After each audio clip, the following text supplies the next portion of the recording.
नमस्कार, स्वागत आहे तुमचे आपल्या सीएम मराठी न्यूज चॅनलवर।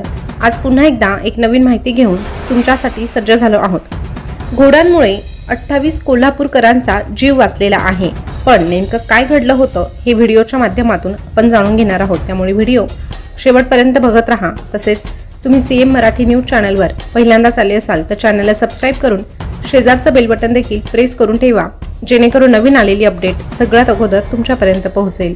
जम्मू काश्मीर येथे झालेल्या भ्याड दहशतवादी हल्ल्यामुळे संपूर्ण देशभरात खळबळ उडाली आहे। या हल्ल्यात 28 पर्यटकांचा मृत्यू झाला आहे, तर कित्येक जण जखमी देखील आहे।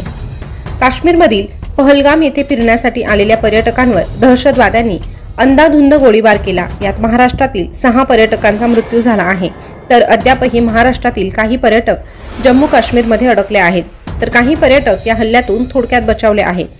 कोल्हापुरातून काश्मीरमध्ये पर्यटनासाठी गेलेल्या 28 पर्यटकांचा जीव वाचला आहे। पहलगाममध्ये पोहोचण्यासाठी घोडे वेळेत उपलब्ध झाले नाही आणि यामुळे या पर्यटकांचा जीव वाचला आहे। गोळीबार झालेल्या घटनेपासून अवघ्या 1.5 किलोमीटरवर हे पर्यटक उभे होते, त्यामुळे दैव बलवत्तर म्हणून या पर्यटकांचा जीव वाचला आहे असंच आता म्हणावं लागेल। या 28 जणांच्या चमुला ट्रॅव्हल्स ड्रायव्हरने उधर फायरिंग शुरू है मत जाओ हे सांगताच हे सर्व पर्यटक माघारी फिरले। या घटनेमुळे काळ आला होता, पण वेळ आली नव्हती असा अनुभव या पर्यटकांना आला आहे। हा सर्व थरारक अनुभव जम्मू काश्मीर पर्यटनासाठी गेलेल्या अनिल कुरणे आणि त्यांच्या सहकाऱ्यांना आला आहे।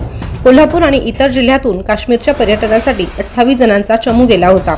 मंगळवारी दुपारी पहलगाम पर्यटनासाठी जाण्यासाठी हे सर्वजण तयारी करत होते। ट्रॅव्हल्सने हे सर्वजण पहलगाम पासून अवघ्या 1.5 किलोमीटर अंतरावर पोहोचले होते। 28 जणांना एकाच वेळी घोडे उपलब्ध होण्यासाठी काही वेळ लागणार होता।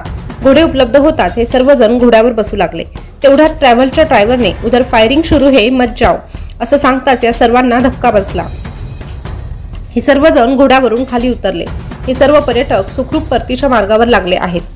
पहलगाम येथील भ्याड दहशतवादी हल्ल्यात महाराष्ट्रातील एकूण 6 जणांना आपले प्राण गमवावे लागले। या घटनेबाबत तुमच्या प्रतिक्रिया कमेंटद्वारे कळवा आणि अशाच नवीन ताज्या घडामोडी आपल्या सीएम मराठी न्यूज चॅनलवर पाहत रहा। धन्यवाद।